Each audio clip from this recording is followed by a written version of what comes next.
Bem, boa tarde. Agora já estamos mais à vontade, não é? Já podem... O Pedro Mexia já pode falar sem a presença do seu chefe. É um prazer estarmos aqui para celebrar os 25 anos da existência da SIC Notícias, da informação contínua em Portugal, uma ideia que se impôs e que é já alvo de muitos sucedâneos. Aliás, era boa a ideia, como se vê, pelos sucedâneos que, entretanto, criou, embora a SIC Notícias continue a ser a indiscutível pioneira neste desafio da informação em permanência. Há 25 anos tudo era muito diferente. Aliás, o Sr. Presidente da República acaba também de tocar esse aspecto. Era tudo muito diferente e nestes 25 anos o mundo transformou-se extraordinariamente, numa aceleração que é também resultado das transformações que foram impostas pela paisagem mediática, transformações essas para as quais a SIC Notícias contribuiu de forma muito significativa, tanto no plano nacional como no plano internacional. Tudo é hoje muito distinto. Nós, neste Governo Sombra, aqui podemos dar-nos ao luxo de o chamar assim, vamos fazer uma espécie de apanhado do que foram estes 25 anos em termos televisivos e em termos naquilo que nos interessa normalmente no comentário neste programa, desta vez com ministros sem pasta, os habituais Pedro Mexia, João Miguel Tavares e Ricardo Araújo Pereira, numa espécie de viagem no tempo. Na Toyota, declaramos otimistas em relação ao amanhã, porque sabemos que já o estamos a construir. São projetos como um Toyota Uma Árvore, que já plantou mais de 200 mil árvores em florestas portuguesas, ou a iniciativa Um Toyota Uma Missão, que apoia instituições de solidariedade social que nos mantêm em movimento para chegarmos onde queremos, mais além. Conheça os projetos Toyota que estão a fazer mover o mundo em toyota.pt. Vamos ao baú da memória, em busca não só dos grandes momentos e dos grandes protagonistas, mas também de alguns instantes insólitos, como por exemplo as gafes. Não há televisão sem gafes e sem episódios patuscos, episódios caricatos, muitas vezes. Qual é o seu momento insólito favorito nestes 25 anos da SIC Notícias, Ricardo Araújo Pereira? Viva, boa tarde. É um momento insólito e eu acho que é o meu momento favorito de sempre da SIC Notícias, que é um momento em que o jornalista da SIC Notícias, Luís Garriapa, está em direto no exterior e um pássaro de exterior de um tribunal. No tribunal, e um pássaro de feca na testa de Luís Garriapa. E parece uma coisa menor, mas há um filme do Mel Brooks que se chama High Anxiety, que é um conjunto de pastiches de filmes do Hitchcock, e no pastiche dos pássaros o Mel Brooks aborda a única ameaça que os pássaros causam ao ser humano, que o Hitchcock não abordou, que é essa capacidade de nos cagarem em cima. E Luís Garriapa, reparem que aquele pássaro tem o planeta à sua disposição, não é? Mas pensou, não vai na testa de Luís Garriapa. E Luís Garriapa, com todo o sentido, com uma capacidade jornalística, um sentido de profissional extraordinário, afasta-se da câmara, limpa a testa e prossegue. Eu acho que vamos ver esse momento mais tarde. Mais tarde. Daqui a pouco fazemos um apanhado dos vários momentos e dos vários assuntos que vamos falar aqui. Aliás, acho que posso dizer isto, não é? Ouve-se o Odacir Júnior, que é o repórter de imagem, ao lado a dizer reportagem cagada. É um grande momento de televisão. Daqui a pouco recordamos outros instantes insólitos, mas por agora deixamos os insólitos para nos concentrarmos nos momentos de grande impacto televisivo nestes 25 anos da SIC Notícias, e a escolha do Pedro Mexia recai sobre um acontecimento de impacto global. O 11 de setembro viu em direto, Pedro Mexia, o espanto do Paulo Camacho ao ver o avião que vai contra a Torre Gêmea. Acho que é a primeira Torre Gêmea que é transmitida em direto. Não sei se viram as duas. Não é? É a segunda. Sim. A segunda é em direto. E é o Paulo Camacho, que está no Jornal da Tarde. Não vi, eu como sempre perdi os grandes momentos. Estava no único restaurante chinês que não tem televisão, com o telemóvel sem som. Portanto, almocei tranquilamente, foi até às lixas, ou lá o que era. Só quando saí é que soube, e depois fui ver na televisão. E na altura tive a sensação não só de ter visto, evidentemente, um dos momentos, não em direto, do século XXI, o que é verdade, mas também da pior coisa que ia acontecer à América na minha vida, o que acabou por não ser verdade. Acabou por haver outra coisa igualmente daninha. E, portanto, foi uma... Mas é uma daquelas imagens que todos nós temos, como a imagem do Muro de Berlim, como a imagem enfim, como algumas imagens portuguesas. Esta SIC Notícias ainda não tinha feito um ano, acabava de completar 8 meses, já era um ávido consumidor de informação. João Miguel Tavares, lembra-se de ver esse momento em direto ou também não? Também estava no restaurante chinês? Não estava. Estava na redação do Diário de Notícias e vi realmente em direto o avião a embater na segunda torre. E claro, para a nossa geração é um momento absolutamente marcante. Eu era jornalista há 2 anos, eu comecei em 98, a SIC Notícias em 2000, portanto somos contemporâneos nessa atividade. Sendo que, ao mesmo tempo, o 11 de setembro marca também, o Pedro não falou nisso, mas marca também muito politicamente a nossa geração, porque eu acho que é a partir daí que se dá uma politização e que nasce até uma nova direita nessa altura mesmo. Também há boleia dos blogs e tudo isso. Onde é que estava no 11 de setembro, Ricardo Araújo Pereira? Estava na empresa para onde fui trabalhar quando acabei a faculdade, que se chamava Produções Fictícias, e onde eu escrevia textos humorísticos para atores a série, para o Herman e para a Maria Rueff, e por uma razão qualquer estava lá o crítico de cinema João Lopes, nesse dia. Estava lá o crítico de cinema João Lopes e estamos os dois a assistir àquilo. Eu, por acaso, portanto, as televisões começam a mostrar aquelas imagens, não é? E vê-se em direto o segundo avião. Nessa altura não se sabia ainda bem se tinha sido, o que é que aquilo era, e quando o segundo avião embate na torre, alguém disse, e agora outro acidente? E depois fez uma pausa para ponderar, é capaz de ser improvável que 2 pilotos se tenham enganado na rota, e pronto, eu tive a oportunidade de perguntar a João Lopes se ele tinha gostado mais do primeiro ou do remake. Da sequela, sim. Para o Ricardo, os momentos de maior impacto televisivo têm sido os grandes incêndios anuais, em particular, imagino, as tragédias de Pedrógão e de Oliveira do Hospital. Em 2017 foi esse impacto televisivo, Ricardo, que levou a fazer aqueles espetáculos solidários pela Zona Centro, depois, poucos meses depois dos incêndios? Foi mesmo. Eu estava em casa a ver a SIC Notícias e os incêndios e liguei à Anabela Ventura, que é a pessoa que faz isso, que me organiza espetáculos e tal, até porque tinha visto aquilo na altura. Depois houve um espetáculo solidário mais tarde houve um espetáculo solidário no como é que se chama? Coliseu? Altice Arena. Não, no Altice Arena, exato. E eu lembro-me de ter visto pessoas das zonas afetadas a dizer, não, isso é ótimo, mas nós também gostávamos de contribuir, para os nossos vizinhos, para os nossos familiares que foram afetados e tal. E isso foi simpático porque eu já tinha tinha essa turnê marcada.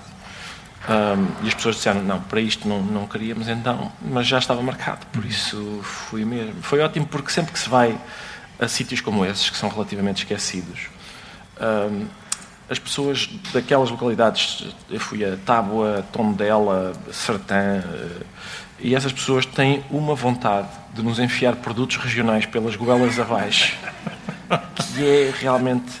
Eu sei que o Presidente Isaltino Moraes sabe do que é que eu estou a falar. Eu sei que aprecia este tipo. Há uma controvérsia sobre os efeitos de mostrar o fogo na televisão. Não vamos ter tempo para desenvolver o tema, mas têm uma opinião a esse respeito, Pedro e João Miguel. É apenas informação ou pode tornar-se, a certa altura, também um espetáculo, e um espetáculo perigoso? Sim, eu tendo a achar... Eu gostava que existisse mais autorregulação nesse aspecto. Acho que há uma cobertura excessiva dos fogos, mas não tenho, assim, grandes aspirações que isso aconteça. Pedro?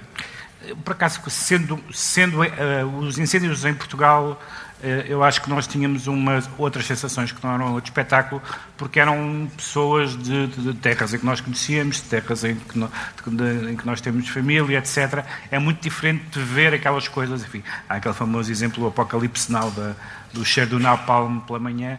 De facto, as grandes catástrofes têm um lado estético. Houve, aliás, um compositor, o Stockhausen, que disse que achou o 11 de setembro muito bonito esteticamente. Ele não caiu bem, por qualquer razão, as pessoas levaram-lhe a mal esse comentário, mas naquele caso, talvez por ser em Portugal e por ser no interior e por ser em sítios onde nós temos ou podemos ter ligações, não senti esse lado do espetáculo, nem excessos. Ainda neste capítulo, na escolha do momento de maior impacto televisivo destacado pelo João Miguel Tavares é o tsunami no Oceano Índico em 2004, onde morreram mais de 200 mil pessoas, 228 mil pessoas. Ainda se pode dizer que uma imagem vale mais que 1000 palavras. Portanto, aquelas imagens foram, de facto, um momento poderoso de televisão. Sim, ainda hoje penso que é o tsunami mais destrutivo da história, pelo menos que se conheça.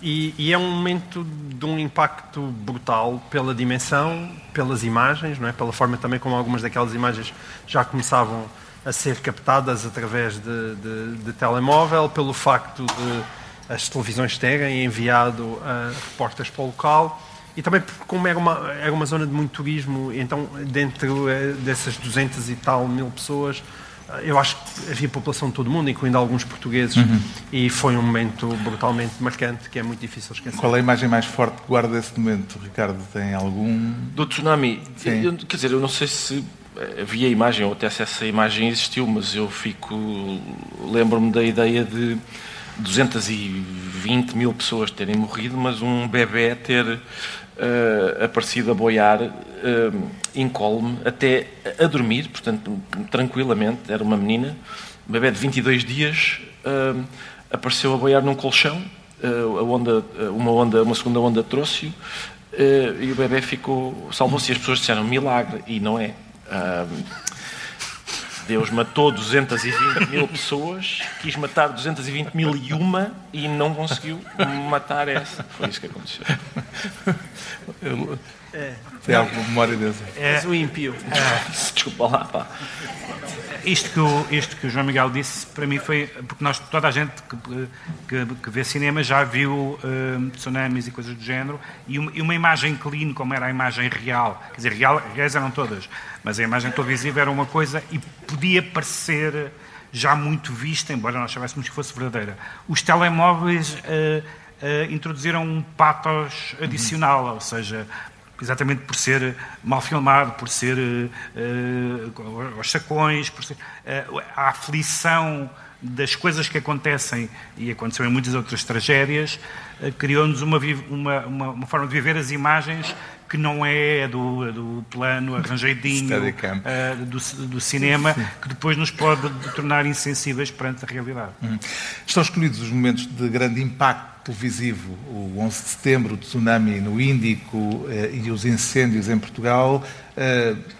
Destes há imagens inesquecíveis e trágicas, destes 3 grandes momentos, mas há outros acontecimentos que não se resumem a um momento e cujo impacto global é duradouro. É o próximo segmento, a escolha do acontecimento internacional mais marcante destes 25 anos, com uma sobreposição nas escolhas. O Ricardo Araújo Pereira identifica as várias guerras, com os repórteres a arriscarem lá a sua vida. O João Miguel Tavares elege especificamente a guerra na Ucrânia. Vamos começar por este caso em concreto. É para si o acontecimento internacional mais relevante, João Miguel, em termos especificamente televisivos ou em termos absolutos, digamos assim? Sim, dos últimos 25 anos é em termos absolutos, não em termos televisivos, note-se. Aliás, pelo contrário, há um paradoxo que a mim sempre me fez muita impressão na guerra da Ucrânia, que é esta ideia de nós vivemos no mundo das redes, de toda a gente ter um telemóvel e de praticamente não existirem imagens daquela guerra. Isso é muito impressionante. Nós, em termos jornalísticos, a guerra mais livre que continua a existir foi, muito possivelmente, a guerra do Vietnã. E quer dizer, de repente aconteceu há quase 70 anos e os americanos aprenderam com isso e não voltaram a repetir tal coisa, e hoje em dia existe uma enorme censura de imagens, ao ponto de nós não vermos os soldados a filmarem nada do que se passa na frente de batalha. A guerra da Ucrânia, para mim, é muito marcante, porque verdadeiramente eu acho que é o momento que marca o final da esperança de um mundo ordenado que nós herdámos depois da guerra, da queda do mundo de Berlim. Esse mundo sempre foi muito atribulado, mas eu acho que com a guerra da Ucrânia nós perdemos essa esperança e o mundo voltou a ser uma outra coisa, até a regressar a uma ideia quase imperial que nós achávamos que tinha acabado. O Ricardo não fala de uma guerra em particular, escolhe as guerras em geral, põe o centro tónico no trabalho dos repórteres que vão para lá arriscar a vida. Consegue imaginar-se numa situação idêntica? Não, nem pensar. Os repórteres que vão para a guerra arriscam mais ainda do que Luís Garriapa e dizem-me que sim. A Irina agora está na Ucrânia e acho isso admirável. E a guerra da Ucrânia, quer dizer, faz com que a nossa... Acho que acirrou também a nossa solidariedade pelo povo ucraniano. Eu, na última competição de seleções, não sei se era um europeu ou um mundial, eu estava num hotel na Turquia, estava a dar um jogo da Ucrânia lá, e estavam uns meninos ucranianos a ver o jogo, e eles estavam a ver, acho que a Ucrânia ganhou e tudo, e eles festejavam os golos da Ucrânia. E por causa disso, por causa deste sentimento, eu achei que quando me levantei para me ir embora, olhei para a mesa onde estavam os pais daquelas crianças e disse Slava Ukraini. E o pai deles disse No, I'm Russian, I love Russia. E eu andei a esconder-me desse tipo durante o resto das férias. Com medo de cair de alguma janela. O que significa que, de facto, não arriscaria tanto como os repórteres de imagem. Tem na memória algum momento, Pedro Mexia, algum momento particularmente intenso de reportagem de guerra nestes 25 anos? Tenho, curiosamente, não foi só na Ucrânia, mas na Ucrânia também, que foi em vários sítios do mundo, mas também na Ucrânia, pessoas que eram entrevistadas e que diziam, com o ar mais normal do mundo, fomos bombardeados, morreu agora a mulher e o meu filho, ou seja, pessoas que não quero acentuar o argumento ateu do Ricardo, mas que vivem em sítios terríveis, em que eles dizem, bom, nós temos refúgios antiaéreos, não são usados há umas décadas, podemos usá-los. Portanto, há sítios do mundo onde a desgraça, e aí nós pensamos que o nosso programa, por exemplo, vive de coisas patéticas ou patetas, e há pessoas que vivem com a memória das tragédias muito, muito presente e que podem ter perdido a família, que dão um depoimento tranquilo, não porque estejam tranquilos, mas porque é a vida que eles vivem habitualmente. Isso cabe aqui recordar um episódio que se passou connosco no Governo Sombra. Estávamos a fazer o programa na altura em que o Zelensky foi eleito presidente e nós fizemos umas piadas sobre o facto de haver um humorista, um comediante que se tinha tornado presidente. Um palhaço, é o que a gente lhe chamava, não é? Um palhaço, como lhe chamavam. E depois fomos chamados à razão. Chegámos ao fim da emissão, fomos limpar o pozinho da cara e a maquilhadora era ucraniana e disse-nos, vocês não percebem nada do que estiveram a dizer. Fazem ideia. Que é uma coisa que podia acontecer no fim de cada programa. Exatamente. Por acaso, naquela maquiadora era ucraniana, mas se no seguinte fosse economista... É isso. O acontecimento para o internacional do ano destes últimos 25 anos, para o Pedro Mexia, foi a pandemia. Viu mais televisão do que habitualmente nesses períodos de confinamento? Quer dizer, nós hoje o que chamamos de televisão vi séries, vi muitas séries, acho que vi as séries todas, e nunca mais vi depois disso, aliás. Mas foi interessante porque ficámos...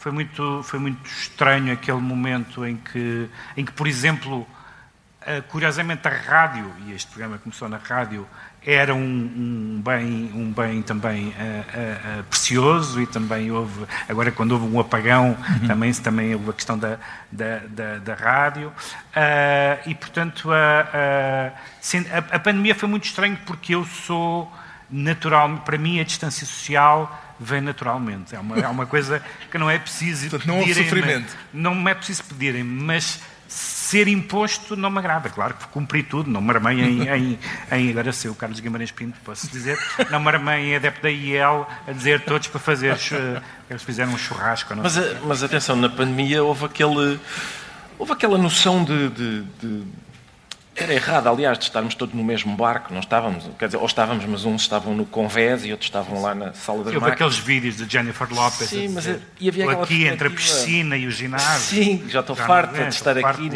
na minha penthouse, mas havia aquela ideia de que a pandemia era um acontecimento transformador, que havia uma espécie de refundação da humanidade. Exatamente. E íamos ser todos mais amigos, e verificou-se. Então, em síntese, os acontecimentos internacionais destes últimos 25 anos, a pandemia, as reportagens de guerra e, em particular, a guerra da Ucrânia. Quanto aos acontecimentos nacionais, em destaque nestes 25 anos de SIC Notícias, a escolha recai sobre assuntos mais recentes, o processo marquês e a ascensão do Chega. Já lá vamos a estes dois, porque o Ricardo Araújo Pereira prefere chamar a atenção para o trabalho dos repórteres atrás dos candidatos nas campanhas eleitorais. Admira-lhes mais a paciência ou a persistência? Tudo. É difícil. Eu cruzo-me com vários... o sítio onde nós fazemos o nosso programa é aqui à direita. Passo muitas vezes na redação, converso com os repórteres que andam atrás dos candidatos, lá está, a fazer-lhes perguntas. A tentar saber se há bloopers? Ajudam-me muito, sim, ajudam-me porque a nós... Há coisas que nos interessam e também interessam aos jornalistas, não é? As coisas proeminentes interessam-nos tanto como a eles. Quando o Primeiro-Ministro aparece com a barguilha aberta, interessa-me mais a mim do que a eles. Mas são eles que captam, e esse momento aconteceu mesmo. De repente, no tempo de António Costa, ele apareceu com a barguilha aberta, a mulher de António Costa chamou-o à parte, segredou-lhe qualquer coisa, ele puxou a braguilha para cima e nós fizemos uns bons 5 minutos sobre isso. Os repórteres também têm tido muito trabalho nos acontecimentos, em destaque para o Pedro Mexia e para o João Miguel Tavares. O João Miguel elege como acontecimento nacional destes 25 anos a ascensão do Chega. Porquê, João Miguel? Olha, não é muito diferente da guerra da Ucrânia. É porque é um acontecimento que reconfigura aquilo que era o mundo que nós conhecíamos. Não só nos últimos 25 anos, mas neste caso, se calhar, nos últimos 50. Há uma reconfiguração daquilo que é a política partidária em Portugal. Isso é, obviamente, marcante. Quanto ao Pedro Mexia, o acontecimento nacional de maior impacto é o processo marquês, mesmo sem estar resolvido. Sim, também por isso. Exato. Também por isso. Por todas as razões. Porque é um ex-primeiro-ministro, porque estamos nisto há 10 anos, porque... E não sabemos quantos mais vamos estar. Foram batidos recordes de manobras dilatórias, de expedientes dilatórios, foram batidos recordes de advogados, esta sucessão de advogados e de sorteios, até uma senhora do Chega lhe saiu no sorteio. Portanto, tem sido divertido, mas muito angustiante, porque, quer dizer, se esta... E é uma questão que a essa altura esteve posta como dependendo da rivalidade entre dois juízes, que é uma coisa, tudo isso parece uma coisa de uma cidadezinha, de um western, e não de um Estado do primeiro, mais ou menos do primeiro mundo, como nós somos. Bom, escolhidos os acontecimentos mais relevantes, não é de espantar que as figuras nacionais eleitas por cada um destes ministros sombra tenha alguma coisa a ver com esses mesmos acontecimentos. Por isso, José Sócrates e André Ventura estão nesta lista de personalidades marcantes, embora o João Miguel Tavares e o Pedro Mexia cruzem as escolhas. O João Miguel, que escolheu a ascensão do Chega, elege como figura nacional destes 25 anos José Sócrates. Será pelo tempo que lhe dedicou nos últimos anos para o livro que escreveu? Product placement. É product placement. Há um excelente livro sobre isso ainda nas livrarias. Já passou o Natal, mas é sempre uma boa oportunidade. Mas há uma verdade que me parece indiscutível. De certa maneira, a ascensão de José Sócrates coincidiu com a ascensão da SIC Notícias. Não estou a dizer que a culpa é vossa, mas coincidiu temporalmente. E, ao mesmo tempo, ao longo destes anos, ele tem sido um extraordinário teste de stress a Portugal. Nós, na verdade, às tantas devíamos estar a pagar melhor, porque os bancos pagam, muitas vezes, não é para terem testes de stress, as empresas para tentarem ver em certas condições especialmente difíceis, como é que elas reagem. E Sócrates foi o teste de stress de Portugal em termos políticos, enquanto ele foi Primeiro-Ministro, e Portugal fracassou nesse teste, a meu ver. E agora, está a ser mais um espantoso teste de stress à justiça portuguesa. E a justiça portuguesa também não se está a sair bem.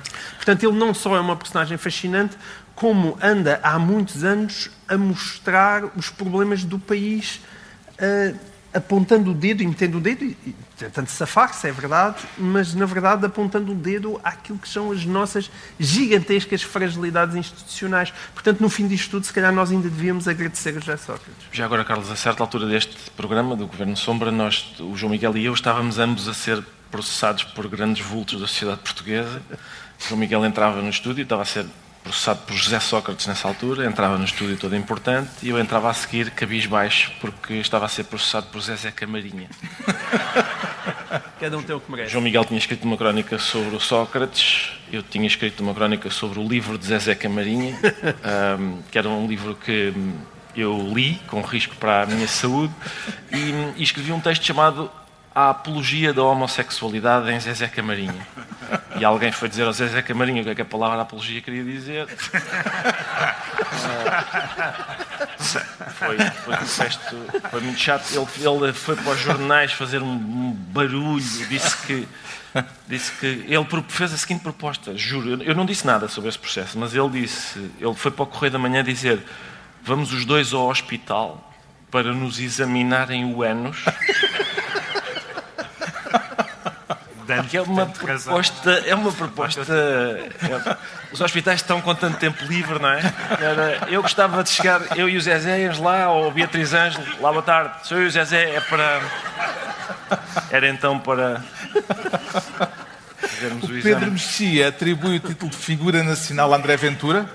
Já não acha que pode vir a ser um epifenómeno? Não, o epifenómeno não é com certeza. Tornou, quer dizer, eu tinha vários livros, e todas as pessoas tinham livros sobre os nacionalismos e os fascismos. O próprio André Ventura tinha alguns livros já publicados.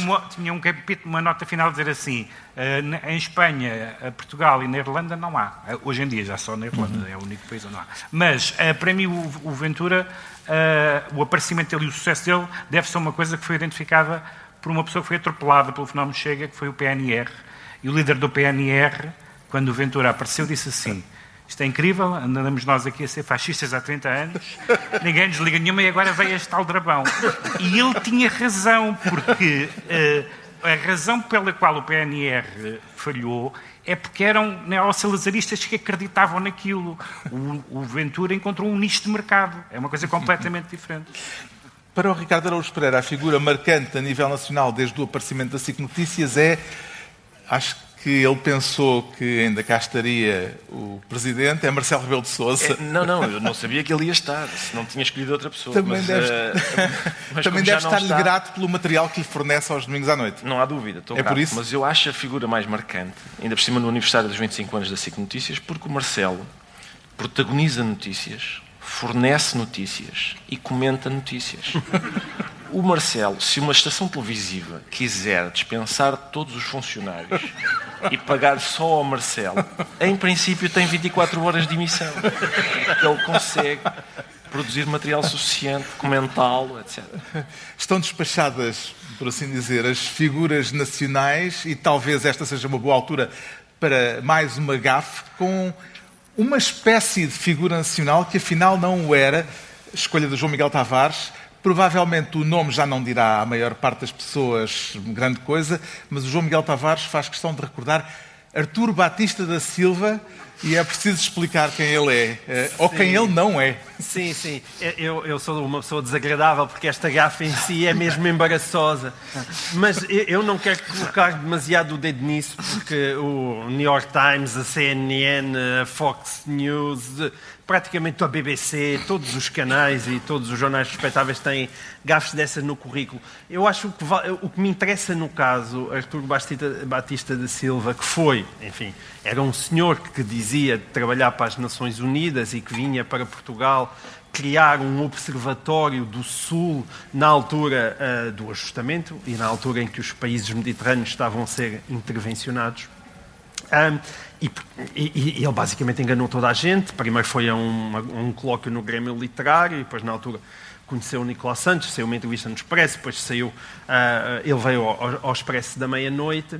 E claro que isso é embaraçoso, mas aquilo que me interessa realçar aqui é uma coisa que eu, como já tenho 52 anos, já estou naquela idade que quase começo a dar conselhos, mas que é os jornalistas tendem a achar mais convincentes, muitas vezes, as pessoas que pensam como eles.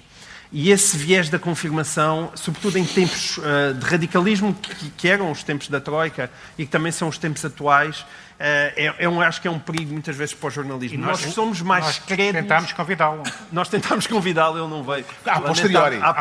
Lamentavelmente para não veio. descobrirmos o verdadeiro eu de Foram Artur duas Batista da pessoas Silva. que falharam nos nossos convites, que foi o falso especialista da ONU e o entregador de pizzas Pizza do Boy. Sócrates. Pois foi, também o convidámos. Também tentámos, mas também Que não. levou as pizzas à casa de José Sócrates. Pepperoni e extra queijo. Agora, É a em três resposta penadas, está ali um cronómetro a andar a grande velocidade. As figuras internacionais destes últimos 25 anos, com um predomínio evidente da memória recente, o único que recua um pouco mais no tempo é o João Miguel Tavares, que elege Barack Obama. Ainda resta alguma coisa do consulado Obama? Não, parece não restar nada, mas eu gosto de recordar Obama, para já, porque foi um presidente absolutamente marcante, desde logo o primeiro... Alguém que se assumia ele próprio, ele tinha mãe branca e o pai era negro, mas ele assumia-se como um afro-americano e, portanto, é marcante por esse lado, mas também por alguém que de repente cai vindo dos céus e que, em vez de trazer um discurso de ódio, traz um discurso de esperança.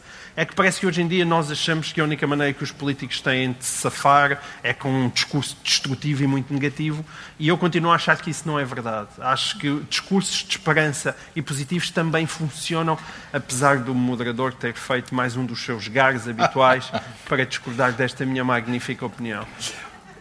O Pedro Mexia escolhe o reverso de Claro. Barack Obama. É um trágico. Donald Trump como a personalidade mais relevante destes 25 anos?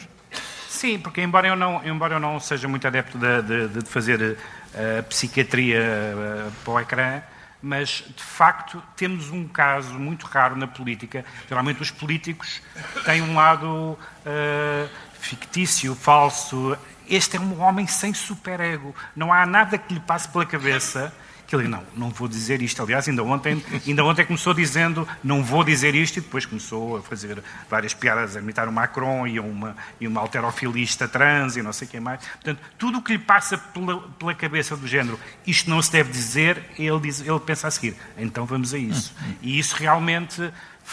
Eu vejo pessoas a falarem de George W. Bush como Lincoln, quase ao pé da O Ricardo Araújo Pereira elege Elon Musk por ser o homem mais rico de todos os tempos? Não apenas por causa disso. Aliás, eu li há dias que ele pode tornar-se o primeiro trilionário, ou seja, um tipo que tem... Já se tornou, acho que já é. Não, acho que ainda não, mas acho que não falta muito. Mas não é por causa disso, é porque... Quer dizer, este tipo de personalidade, este tipo de... para já ele simboliza uma espécie de líder daquele... É o símbolo daquele grupo de tecnobilionários que me parecem que sob um discurso de vamos tornar as coisas mais humanas, fazer aqui umas ferramentas para que os seres humanos se aproximem e tal, criam as coisas mais desumanas que eu já vi. E este tipo dá-me a sensação que é uma coisa que, por exemplo, na SIC Notícias é raro o comentador que assinala isso, mas eu sinto que desde 2021, quando o 007 morreu, ele morreu no último filme, não é? Quem não viu também já não ia ver, portanto, spoiler alert, não vale a pena. O 007 morre, é impressão minha, ou desde 2021, isto tem este tipo de bilionário que mexe nos satélites e tal, era o tipo de gente que o 007 perseguia, e bem. Achas que é por isso? Acho que é por isso que eles sentem-se mais à vontade. Acho que se sentem à vontade e fazem o que querem. Bem, uma vez que estamos na festa dos 25 anos da SIC Notícias, vamos agora à prata da casa para fechar os programas e os comentadores preferidos de cada um destes 3 membros do painel. Quanto aos programas, o João Miguel Tavares destaca o 60 Minutos. Não havia nada na produção da casa? Não, havia imensa coisa na produção da casa, mas um canal não se faz só de produção própria, também se faz de programação. E o facto dos 60 Minutos fazer ainda hoje parte da nossa paisagem, primeiro era apresentado por Mário Crespo, depois passou para o Rodrigo Guedes Carvalho, não sei, acho que não houve mais ninguém pelo meio. E continua, claro. E é uma... Gosto muito das apresentações, para começar, acho que funcionam bem, e é um jornalismo extraordinário que nós temos acesso através da SIC Notícias, eu quero celebrar isso. O Pedro Mexia, ao contrário de João Miguel Tavares, elege como programa favorito uma produção própria da casa, embora já tenha passado por outras casas, e este pode ser um momento embaraçoso. Completa a seguinte frase, Pedro Mexia: elogia em boca própria é... É vitupério, eu sei. Mas é um programa que já não existe, que se chamava Governo Sombra.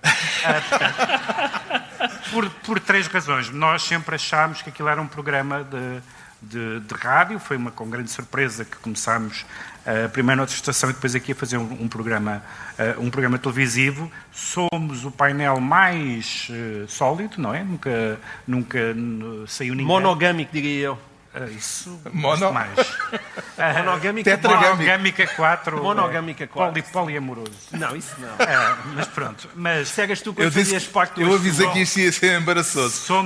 Somos os 4 desde o princípio e tivemos uma coisa muito positiva, que é a maneira como o programa é seguido, sobretudo no podcast, e o facto de sermos... Isto até é embaraçoso dizer fonte de informação para os portugueses que vivem no estrangeiro. Isso dizem-nos muito, sim. Sobretudo jovens. E é um programa que tem uma vantagem muito grande. Um programa em que uma pessoa de esquerda é considerada como de direita por pessoas de esquerda e uma pessoa de direita é considerada como de esquerda por pessoas de direita. É um programa que está a funcionar. Para o Ricardo Araújo Pereira, o programa preferido destes últimos 25 anos é um programa que esteve na SIC, no Canal Mãe, mas que o Ricardo considera que devia ter estado e devia estar Exato. Na SIC Notícias. Escrita em Dia, de Francisco José Viegas. Ainda há espaço para livros na televisão? Neste momento não há, mas eu estou rabugento por causa disso. Eu acho que a SIC Notícias tem a responsabilidade de ter um programa de livros como este era, em que era apresentado por uma figura como o Francisco José Viegas, que falava sobre os livros da semana, por exemplo. Estou a olhar para as 2 pessoas que estão aqui. E entrevistava um escritor. E era... tipo pessoas de 50 anos que já têm experiência de televisão. Podiam pôr à 1 da manhã. Há de haver uma fundação que pague isso, uma fundação Ele não se cala com isto há 20 anos. Cortem em programas que não prestam. Eu acho que é ele que gostava de fazer. Eu acho que era ele que gostava de fazer esse programa. Não. Nos seus sonhos à noite. Tinha de ser uma figura como Francisco José Viegas, por exemplo. Mas não acho. Eu acho que tu à noite sonhas com 2 coisas. É fazeres esse programa e com o Zezé Camarinha. Vais alternando. Estamos mesmo quase a terminar, mas falta ainda escolhermos os comentadores preferidos de cada um destes comentadores da SIC Notícias. Mas antes ainda, vamos terminar com o resumo visual de todas estas escolhas, preparado pelo Diogo Amador em 3 curtos vídeos. Mas vamos lá à prata da casa. O Pedro Mexia elege como comentadores preferidos a dupla Rogério Milhazes. Pegaram destaca. Por razões diferentes. Claro que há comentadores que eu sigo com mais fervor no sentido das suas opiniões políticas, ou seja o que for. Mas o Nuno Rogério e o Zé Milhazes têm coisas muito singulares. Por exemplo, quando a certa altura é atacada uma central nuclear ucraniana, o Nuno Rogério diz assim: não há perigo, ainda agora estive ao telefone com o diretor da central nuclear. E eu acho essa coisa extraordinária. É mais ou menos como a queda do nazismo. Estou ao telefone com o Adolf Hitler, que me diz que está tudo tranquilo em Berlim. E o Zé Milhazes teve aquele momento magnífico, até na redação há aí uns prints a celebrar esse momento, em que ele traduz frases de ordem em ucraniano, palavras de ordem em ucraniano contra Putin, e ele traduz-las em vernáculo, nortenho. É muito bom. Aquele momento em que ele diz: já estão a dizer que Putin vai para o caralho. Foi dos momentos históricos da momento. Sim. Mas, já agora, um facto de trivia interessante que experimentem dizer em festas e vão ver se as pessoas não dizem: pá, este gajo é interessante. José Milhazes é mais novo do que Nuno Rogério. O João Miguel Tavares também tem 2 eleitos, mas 2 eleitos, mas não são uma dupla. É uma comentadora política e um político comentador. Não, eu tinha, antes de saber que há uma longa lista de comentadores aqui presentes. Portanto, eu não fazia a menor ideia, já para não falar nos diretores da casa. Portanto, evidentemente que os meus comentadores favoritos são o Pedro Gomes Santos, a Maria João Marques, a Henrique Raposo, Francisco José Viegas, e depois desses, aqueles que tu vais o Miguel Morgado e a Ângela Silva, que foram as escolhas que me chegaram. Sim, mas só depois destes. Enfim, o Miguel Morgado mostrou desde já a sua inteligência, porque ele estava aqui e pisgou-se quando nós começámos a falar, mas há nele uma fugosidade que eu não sei se... Tenho sempre a sensação... Não sei de onde é que aquilo vem, e portanto, para quem acha que às vezes o português é mole, ainda por cima sou do Alentejo, aquelas críticas que nós ouvimos... Ali não há indolência. Não, aquilo é sempre crítica política sobre esteroides, e marcha tudo, e eu admiro isso. Finalmente, o comentador preferido do Ricardo Araújo Pereira é... Então, pega lá, esqueceste de um. Não, era a Ângela Silva. Pois, porque eu fiz uma divisão claro, entre políticos ou ex-políticos e jornalistas, porque eu acho que não é exatamente a mesma coisa. E como jornalistas, para não dar demasiado graça aos diretores da casa, outras pessoas farão isso, eu escolhi a Ângela Silva. Eu gosto muito dos comentários da Ângela Silva. Ela é independente, esperta, muito perspicaz e gosto muito. O comentador preferido do Ricardo Araújo Pereira é o Ricardo Costa. Exato. É isso mesmo. Vai haver quem lhe chame graxista. São más línguas e invejas, Carlos. Eu acho o Ricardo Costa um homem sensato, um homem ponderado, sensual, talvez, um homem bonito. E o facto de ser ele a assinar o nosso cheque todos os meses não influencia em nada esta opinião. Vamos então ao resumo visual de todas estas escolhas, resumo preparado pelo Diogo Amador. Começamos pelo sumário do Ricardo Araújo Pereira. Não se recordava muito bem de ter feito estes telefonemas, mas que se o tinha feito era porque estava, digamos assim, muito pressionado. Eu peço desculpa. Não há dúvida, não sei fazer o que era. Posso? Está cagado. Aí, tira. Não, espera-se. Entra. Avança. Pequeno incidente que acontece nos diretos. Eu penso que nesta altura já há a possibilidade de voltarmos ao contacto com o Luís Garriap. Direto cagado. Ficou como pediu, Ricardo.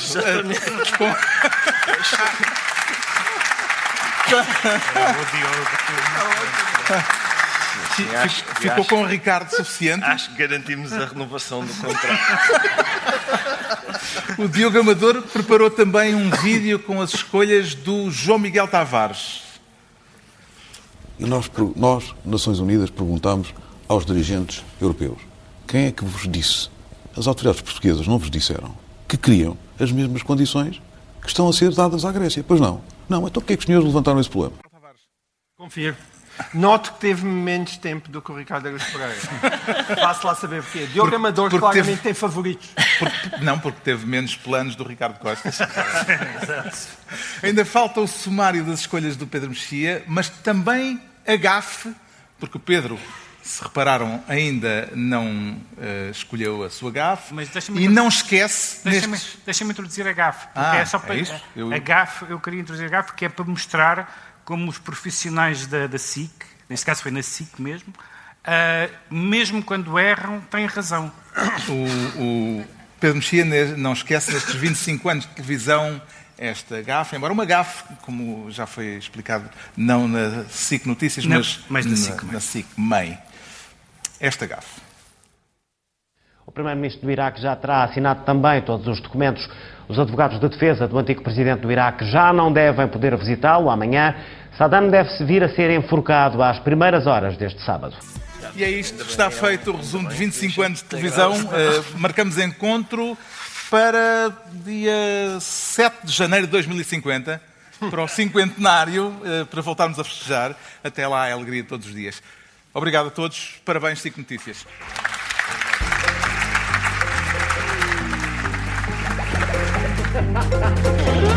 Hey!